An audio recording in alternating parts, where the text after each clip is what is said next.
Hi guys, welcome back to my channel. It's Steven here. We are going to continue our project. I'm going to do some replacement of some wall molding, I guess. I'm going to be installing this piece of molding. I'm going to give you some tips and ideas how to do that. Should be a pretty easy project to do. So most of you guys shouldn't really struggle with this, but you know, maybe some of these tips can help you out. The recommendation is to install it with some what they call brad nails, which are just kind of nails that kind of look like this. These aren't quite brad nails, but they're just kind of small little nails that will we're going to pop into this molding. I've actually gone ahead and pre-drilled some holes in there, and we're going to finish that up with some drywall compound. I prefer to use drywall compound to kind of finish up. A lot of people use caulking. It's up to you what you want to use. I find caulking it's kind of a little tedious to work with. You kind of really have to, you know, I'm not too bad with it, but I'll use caulking if I'm doing a bathroom or kitchen or something where you kind of really need it. In terms of everywhere else, I really like drywall compound. You can get really inexpensive. You can get like a whole tub, you know, for like $30, $40. That'll last forever, right? So anyway, I'll put some links down in the description of that. The other thing you can do is you can use just some regular wood glue. If you do have kind of corners and stuff, you really don't need to use wood glue in this case, because I'm just going to fit this board where I pulled an old baseboard heater off the wall. We'll see, we might use it. I don't think we will today, but just kind of give you some ideas. If you're kind of doing a corner and it's not sticking, or it's kind of, you know, jutting out because it's coming away from the wall, you might want to try some wood glue and just kind of, you know, press something against it until it dries. You really don't need much. So normally like the corners or like the end pieces, you might want to just put some wood glue. And lastly, you can, if it's really not sticking and it keeps coming off the wall, you can use some drywall fasteners, which is these kind of little screws that kind of just screw in, and you can use some screws just to kind of fasten it, right? But anyway, today we're going to attempt to do this with just some nails. We're going to hammer it into the wall, and then I'm going to sort of cover it up with drywall compound and make it look nice. Unfortunately, this baseboard pattern is not the one matching the one in my bathroom. I went to Home Depot to see, you know, I was thinking, okay, the one that they've chosen, I'll show you what that one looks like. You know, it should be pretty standard. I should hopefully be able to find it. I mean, I'm not sure when they did the molding, probably, you know, 5-10 years ago, maybe 5 years or less, who knows. And I just couldn't find the pattern at Home Depot. So I'll probably head over to Lowe's and see if I can find the pattern. My guess is, you know, the patterns are dependent on the time of the year or a certain period of time, and then they kind of discontinue them, or they get another vendor or brand, and you can't get that pattern anymore. But this one's pretty close. It's going to be behind the door. I'm not too worried about it. Once I paint it up, you probably won't notice it too much. I'll probably be very aware of it just because I know it's different. Somebody that's not really paying attention, you know, probably won't even see it, to be honest. So we'll see how it is. If I can find a pattern, I might, very unlikely. I think the chance of me finding the same pattern is very low. You know, if I do find it though, I'll just come back and I'll probably redo it. I think what I would, if it really bothered me that much, I would probably have to rip off all the molding in the bathroom, redo all the molding right around the bathroom so it's consistent, right? So that's kind of your choice. But anyway, let's see how we do it. Let me show you what's going on today, what I'm going to work on. If you've watched any of my other previous videos, you'll know I've done some electrical work, just kind of where we did the baseboard, where I pulled out the baseboard heater. So we'll continue that, and let's see how we do today.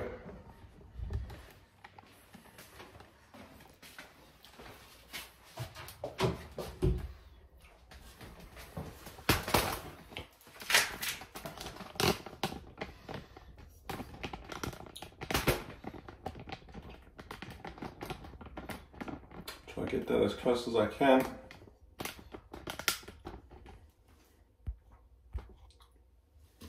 Okay, so this is kind of where we're going to do some work here. Like I said, let me see if I can get that further out there.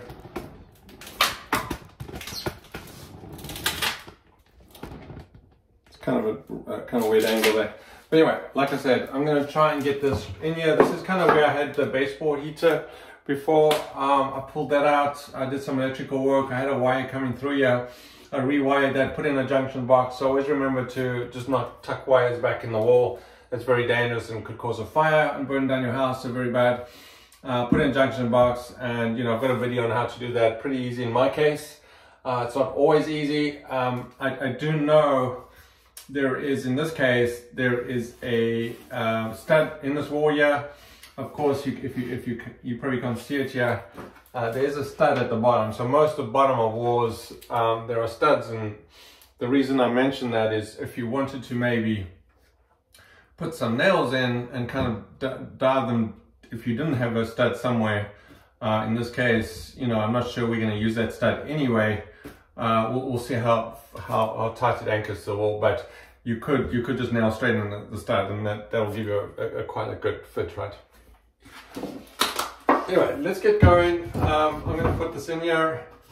Like I said, you know, some of the professionals, they use nail guns. If you're doing a larger project, you could use a nail gun. I don't necessarily think you need to go rent tools and buy tools if you don't have them. If you have them, great, use them. If you don't, just, you know, just a hammer and a nail will do the trick, right?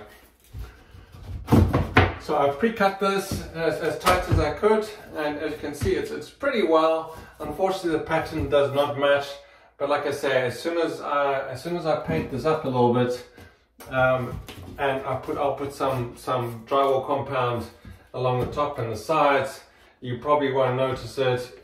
You could go to like an extra extent, you know, and kind of make the corners nice, but again, I'm just gonna put this in here. And if somebody wants to come back and put a baseboard heater back in here one day, they just can rip that off. So I'm not going to go to extra work to make that. I might even come back and put a baseboard heater, who knows, right? But today I'm just going to try and cover this up, make it look a little bit nicer than it is, and then, you know, we'll see how it goes and paint it up. So once it's painted, it'll probably look pretty nice.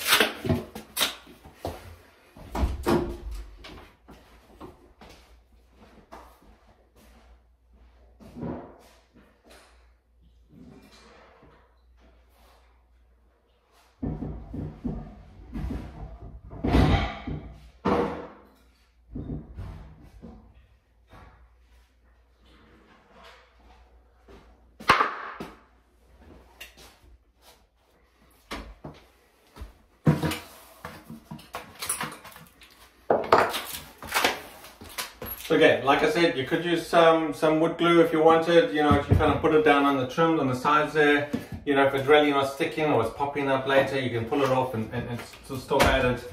Like I said, if you're kind of doing like a corner piece, you know, you can put some glue at the corner. In this case, we're not going to do it. We're just going to nail it in here.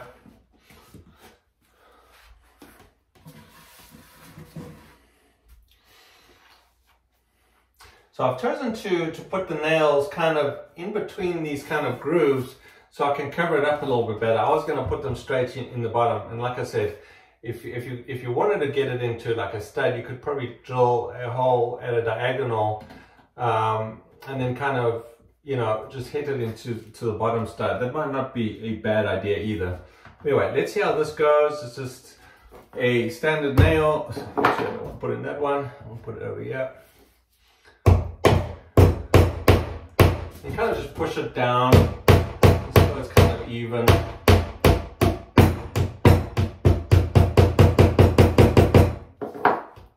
See, that's not too bad. And again, I'm just holding this down just because I've got this towel that's kind of pushing up a little bit. Not too much, so it's not too bad.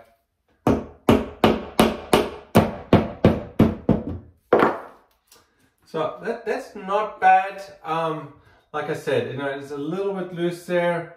If you really want it, if it does become an issue, like I said, find a stud. In this case, I could come back and maybe put a nail in there for sure to hold very tight in place. Or I can put some in the bottom. And then, of course, when I do some of the drywall compound over here, then, you know, it's going to probably look pretty nice.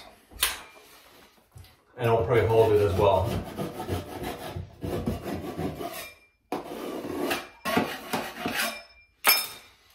Okay, so now we're done with that. let's do some of the drywall compound, and then we'll start hopefully taking shape here.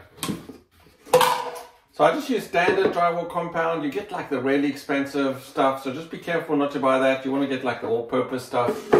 And you can kind of just come here and once this dries up, it really dries up nicely, turns white. So for if most people have sort of white baseboards, it'll blend in quite nicely, right?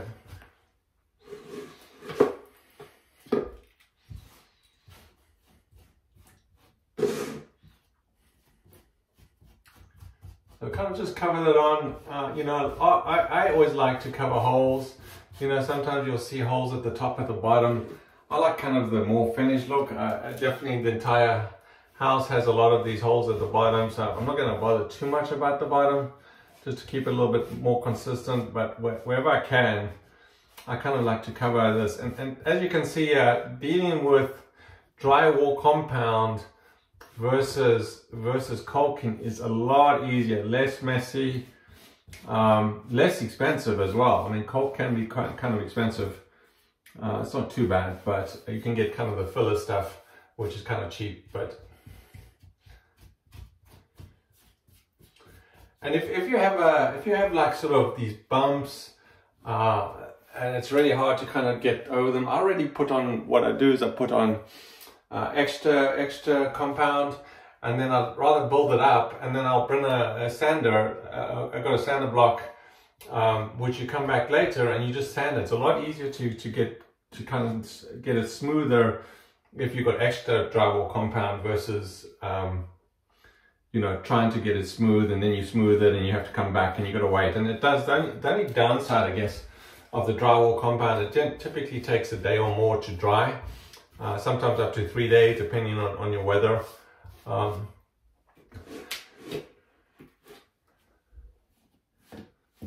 But other than that, it's like really nice to actually work with. I prefer it versus caulk for sure, right?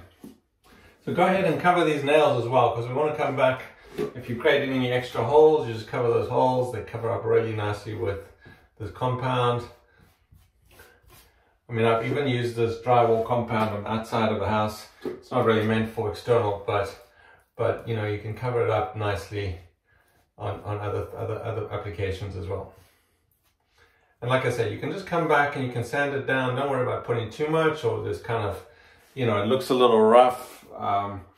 It's kind of jagging out. If you've got a little sander, the sanders, I'll put a link in the description for the sander that I use. It's just a sander block. Pretty much get it at any hardware store. And you just come back and you kind of sand it down to make it look nice and professional.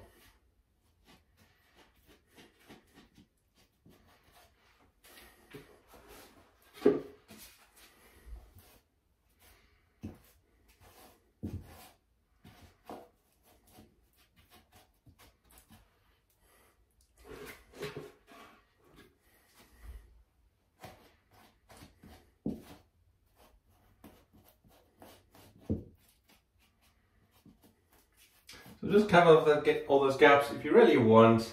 Like I said, normally I kind of like covering gaps just because it makes it look a little bit complete. But the entire bathroom doesn't have this at the bottom.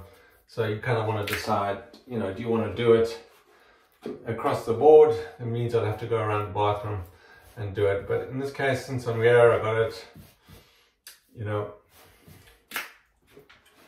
let me just kind of finish it.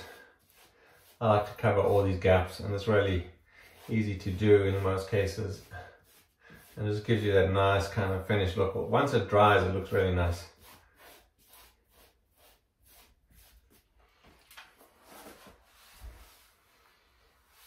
You can wipe this off using your hands or paper towel,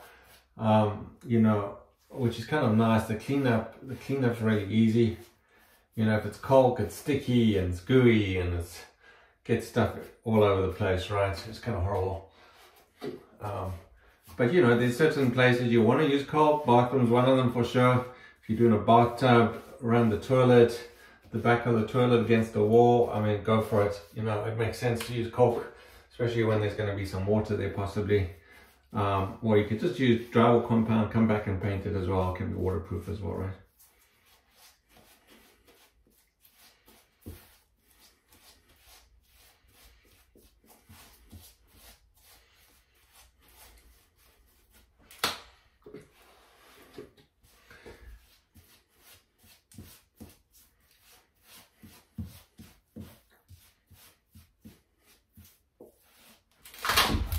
course, you could just use a spatula like this. You know, it might be a little bit easier if you prefer. I kind of just use my hands, but you know, it's just easier to kind of get that feel. But sometimes it makes sense if you're doing a bigger job, for sure, use a spatula.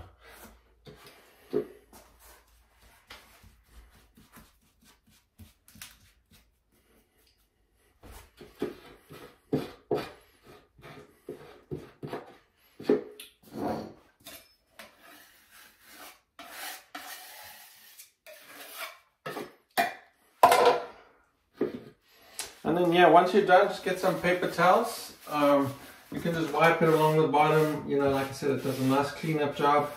You don't have to go too crazy with the paper towel initially. It's better that you don't try and wipe it off too much, so you can come back and sand it. But you know, if you wanted to clean up, you know, it saves you a little bit of sanding. You know, sometimes it makes sense. You know, you don't need kind of to waste your time on doing these grooves, for instance. You know, you want to clean up a little bit. Again, I'm going to leave that so I can come back and sand it so the nails are kind of covered. But you know, you can clean up the walls and stuff. So pretty straightforward.